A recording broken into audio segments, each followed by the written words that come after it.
Pemirsa Intens Investigasi. Bahagia dan penuh warna, impresi itulah yang terlihat di wajah Ashanty saat ditemui oleh awak media kemarin di acara Walimatu Safar. Acara tradisi tasyakuran atau doa bersama yang umumnya diadakan oleh masyarakat muslim sebelum berangkat menunaikan ibadah haji atau umroh.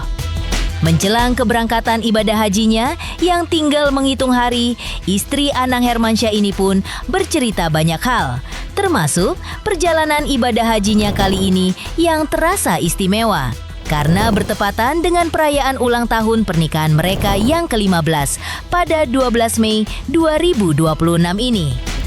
Selain itu, kebanggaan juga menyelimuti keluarga ini setelah keberhasilan Ashanty untuk menyelesaikan pendidikan S3-nya. Kini, dengan bangga Ashanty pun resmi menyandang gelar doktor di depan namanya menjadi Dr. Ashanty Hastuti, Sarjana Sosiologi, Magister Manajemen. Lantas, seperti apa kebahagiaan yang dirasakan Ashanty saat menceritakan dua momen emosional sekaligus paling membahagiakan dalam hidupnya ini?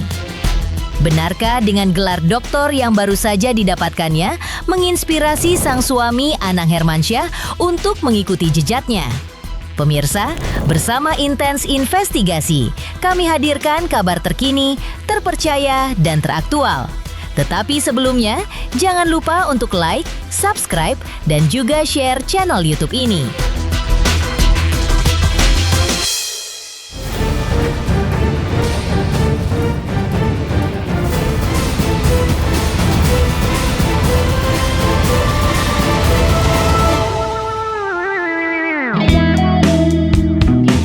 Pemirsa Intens Investigasi, menjelang keberangkatannya ke Tanah Suci Mekah pada tanggal 21 Mei 2026 nanti, rona bahagia terekam jelas di raut wajah Ashanty saat ditemui awak media pada acara Walimatu Safar, yaitu acara tradisi tasyakuran atau doa bersama yang umumnya diadakan oleh masyarakat muslim sebelum berangkat menunaikan ibadah haji atau umroh.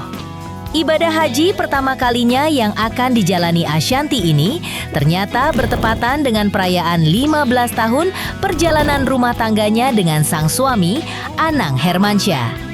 Karena itu, Ashanty memberikan pesan kecil kepada suaminya, agar selama berada di Tanah Suci, mereka dapat saling menguatkan, lebih sabar, dan saling memahami satu sama lain.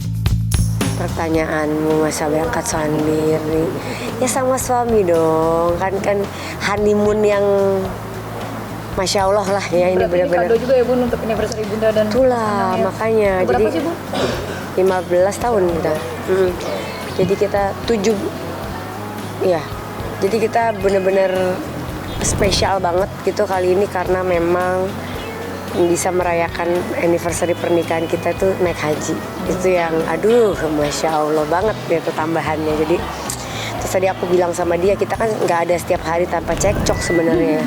Nanti di sana sabar-sabarin diri ya. Jangan kita cuma berdua nih kata Pak Ustadz, karena godaannya tadi Abang Atam Aurel bilang, Bun, aduh waktu pasti permasalahan suami istri itu di sana. Karena berdua antar koper lah, antar apa jadi banyak istighfar dan aku nggak mau ada sedikit pun selisih paham gitu. Jadi ya dia harus ngertiin atau aku sebaliknya harus ngertiin. Perjalanan ibadah haji ke Tanah Suci Mekah memang bukan sesuatu hal yang mudah, membutuhkan persiapan fisik yang matang karena perbedaan iklim dan juga cuaca di Tanah Suci yang sangat panas dan akan lebih menguras fisik. Oleh karena itu, Ashanty telah melakukan berbagai persiapan matang, termasuk membawa persediaan vitamin dan obat-obatan yang lengkap, khususnya untuk mengatasi masalah sinus dan kondisi autoimun yang dideritanya.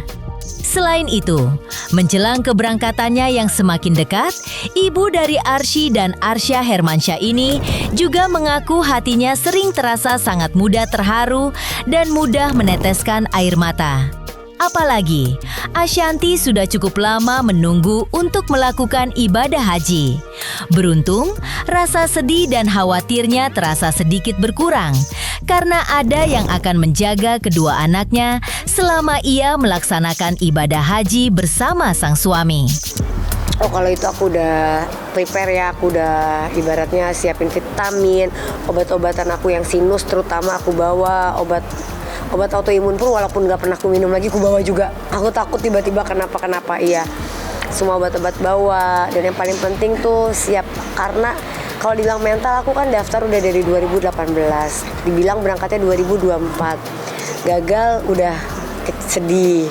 Terus 2025 ya mau barengin sama anak sama Aurel nggak bisa berangkat juga ya, namanya memang kalau aku bilang itu kan kalau kita mau berusaha kayak apapun, tadi kata Pak Ustadznya ada orang yang punya uang banyak pun nggak kepikiran mau naik haji. Ada orang yang ya jadi haji itu gak bisa diprediksi gitu. Kalau kata Allah berangkat ya berangkat. Ya alhamdulillah ini aku udah siap banget sih untuk berangkat. Tadi abang sama Kak Loli udah bilang, Bunda, mama dari Bandung, mamanya Mas Anang, mama kita datang ke Jakarta khusus jagain anak-anak 2 minggu. Udah biar kamu tenang, udah pergi sama oma di sini, oke. Terus juga kata Kak Loli, nanti anak-anak mau aku bawa ke Bandung, katanya. Ya udah nggak apa-apa, banyak yang jagain, ada Kak Jiel juga. Jadi alhamdulillah kakak-kakaknya, neneknya semua pada bantu, sampai teman-teman sekolahku juga, ibu-ibu, nanti pokoknya ntar ada Arsy aku bawa ke sini ya, Arsy aku bawa ke sini ya. Alhamdulillah. Jadi akunya nggak terlalu kepikiran. Maka dengan ini pimpinan sidang memutuskan bahwa disertasi promovenda Ashanty Hastuti Estos MM diterima serta dinyatakan lulus dengan predikat sangat memuaskan. Sementara itu, sedikit mengutip tentang kebahagiaan Ashanty yang lain saat ia berhasil menyelesaikan pendidikan S3 di salah satu universitas ternama di Surabaya beberapa waktu lalu. Rasa bahagia dan bangga juga ditunjukkan oleh sang suami, Anang Hermansyah. Anang hadir langsung dan menyaksikan momen bersejarah bagi sang istri tersebut.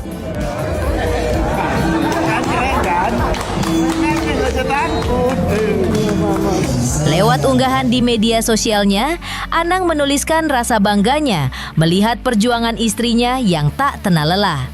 Bahkan, terungkap pula fakta manis bahwa Anang sebenarnya sudah lulus pendidikan S2-nya sejak Januari 2026 lalu. Tetapi, Anang memilih untuk menunda wisudanya demi bisa merayakannya serentak bersama Ashanty dan juga Azriel. Dukungan Anang Hermansyah terhadap pendidikan istrinya memang tak main-main. Ashanty bercerita, selain memberikan dukungan, sang suami juga bersemangat untuk kembali kuliah. Karena itu, menurut Ashanty, Anang Hermansyah saat ini sedang menempuh pendidikan S3-nya di kampus yang sama. Ashanty juga menceritakan bahwa Anang menggeser jadwal kelulusannya berkali-kali. Hal itu bertujuan agar bulan Juni nanti mereka bisa wisuda bersama-sama, lengkap dengan anak mereka. Oh dia balapan, bukan dia selain support nggak mau kalah. Ya, dia S2 enggak. Dia S2, S1 selesai, S2 langsung UNER. Sekarang S3 udah jalan 1 bulan. Mas Anang udah masuk ambil S3 lagi. Nah dia tuh harusnya wisuda Januari, mundur ke Maret, April yang aku harusnya wisuda April, mundur juga kan karena aku belum siap. Yang kayaknya aku wisuda Juni deh. Jel pas Juni juga. So aku 2 kali nungguin kamu, kalau kamu gak selesai juga gimana katanya. Aku munduran Oktober aku bilang. Yaudah gitu, dia mah nurut. Kayak momen kan, walaupun mundur tapi dia tuh kayak ngerasa ya keluarga, bapak, ibu, anak wisuda bareng tuh kan momen ya gitu. Terus jadinya dia kayak ya udah deh nungguin. Terus dia sempet tanya, kalau kamu Juni nggak selesai juga, aku Oktober. Ngapain nungguin? Enggak dia nggak mau nungguin. Aku bilang aku Oktober. Ya kalau kamu mau, aku bilang. Alhamdulillah. Nunggunya sampai Juni berarti pun. Sampai Juni 3 kali dia mundur. Perjuangan Ashanty untuk dapat meraih gelar doktor ternyata tidak mudah. Banyak tantangan dan tekanan yang membuat fisiknya menurun. Lantas bagaimana cerita Ashanty tentang hal ini? Apakah semuanya seakan terbayar lunas saat Ashanty mendapatkan tawaran menjadi tenaga pendidik? Pemirsa, jangan lupa untuk terus menyaksikan Intens Investigasi. Dan pastikan jangan lupa untuk like, subscribe, share, dan juga komen. Tim redaksi Intens Investigasi mengucapkan banyak terima kasih kepada semua subscribers. Hingga kini, channel Intens Investigasi sedang menuju ke 4 juta subscribers. Halo, saya Deddy Darko yang mengucapkan selamat untuk Intens Investigasi yang road to 4 juta subscribers. Luar biasa, dan ini semua berkat dukungan kalian.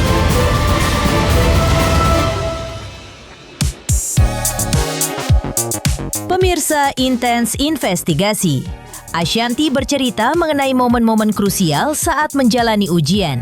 Ia mengakui ujian tertutup menjadi saat yang paling menegangkan. Ashanti menghadapi 10 orang dosen penguji dan dihujani pertanyaan mendalam soal teori, hingga ia harus melakukan banyak perbaikan. Namun ujian terbuka pun tak kalah menantang.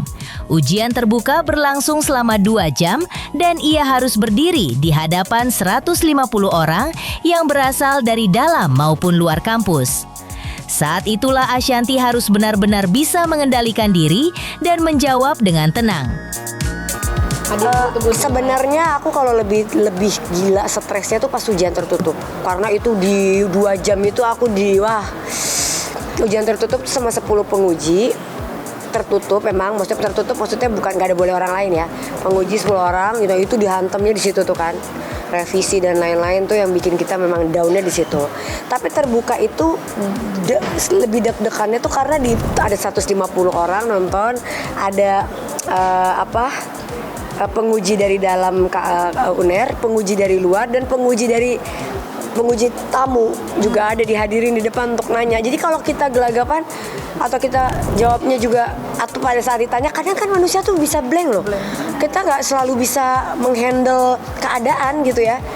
Jadi ada momen-momen yang kita bisa blank, tapi Allah baik banget. Aku udah selancar itu menjawab, jadinya mereka juga ngerasa ya layak lah anak ini lulus gitu. Karena karena aku ngerasa benar-benar kayak pas, kan itu kan lebih stresnya karena pas juri siapa pengujinya masuk, ada musik itu kan, musik, terus pakai bajunya kan udah baju yang toga yang bukan toga, baju guru besar ya, baju gitu kan. Terus aku kayak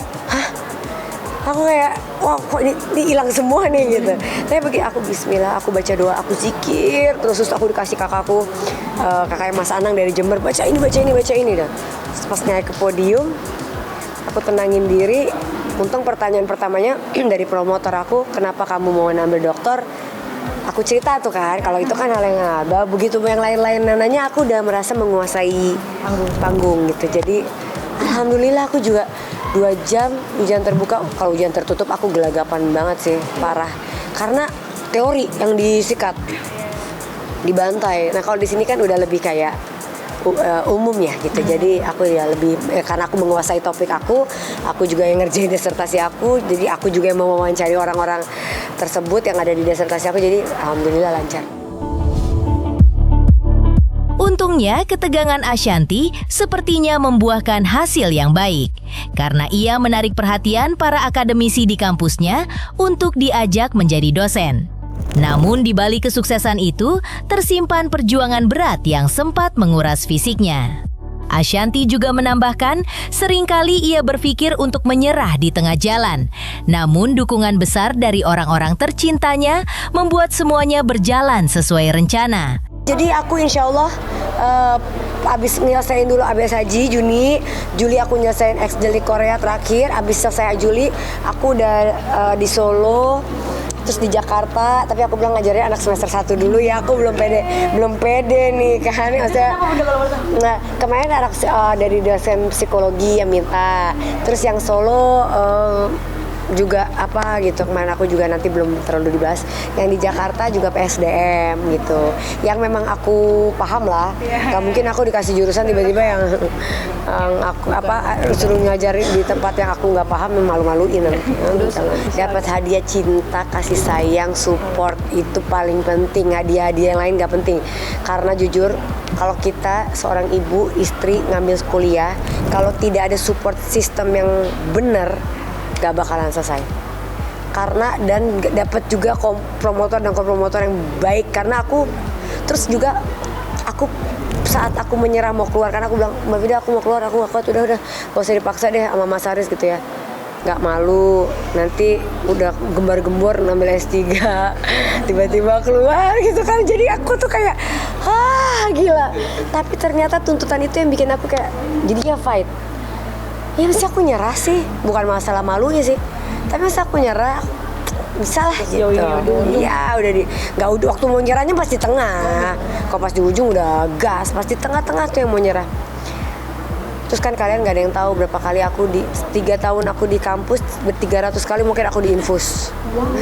Cuma aku nggak itu hiperbolanya ya, maksudnya sering banget sampai rumah sakit RSPI Medistra tuh kayak udah infus lagi mbak, asam lambung naik apa ini, wah iya, tapi kan aku nggak mau posting lah ya, malu-maluin lah gitu.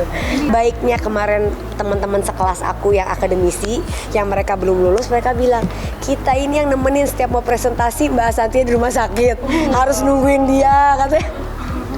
Jadi aku minta maaf sama teman sekelompokku karena di awal-awal semester ada aja aku tiba-tiba mas boleh nggak mas kita presentasinya minggu depan, aku nggak enak banget, aku ini banget nih, ini kumat.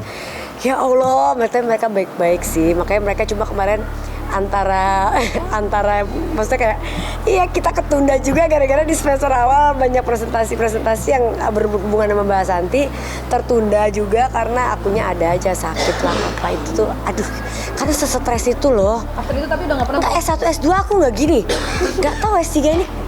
Wah, makanya kata orang pun jadi profesor. Ya we'll see gitu. Beratnya Masya Allah. Tapi ada momen rambut rontok aku sampai pitak 1 tahun perawatan rambut sampai mereka gini, cek hormon aman, cek folikel aman, Mbak ini apa masalahnya? Ternyata stresnya tuh yang tidak terlihat gitu loh, pressure, terus juga ya kalau di UNER, makanya lulus dari UNER tuh kalau ada yang bilang gimana ya, lulus dari UNER itu perjuanganku 3 tahun. Alhamdulillah.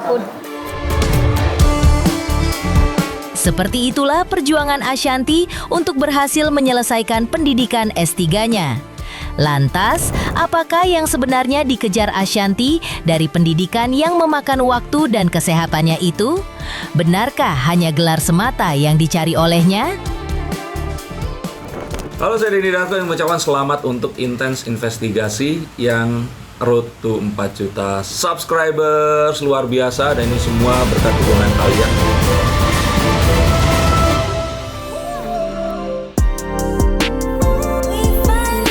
Pemirsa Intens Investigasi, apa yang didapatkan Ashanti saat ini mungkin bisa dibilang hal yang langka bagi selebriti dengan rutinitas padat seperti dirinya.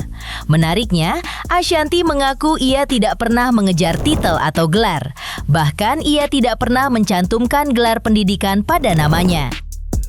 Namun, untuk gelar doktor yang baru saja ia peroleh, ia merasa sangat bangga dan mengerti mengapa gelar ini begitu dihargai. Ia juga menjelaskan alasan memilih jurusan yang berbeda-beda. Hal itu ia lakukan semata-mata karena kebutuhan ilmu yang ingin didapatkannya. Bukan mengejar titel, aku nggak pernah mengejar titel. Bahkan aku tidak pernah menuliskan titelku dari mulai S1 sampai S2 di saat apapun. Tapi kalau titel S3 bangga sih ya. Tapi kalau S1 S2 juga bangga. Cuma aku tuh bukan tipe yang kayak nulisin gelar. Tapi begitu aku lulus S3 kemarin, pantesan orang mau naruh titel ya. Ternyata berharganya itu gitu. Itu sih. Tapi kalau dibilang kenapa ngambil yang S1 hukum lagi, karena ya aku nggak bisa cerita sekarang lah ya. Intinya mudah-mudahan lancar.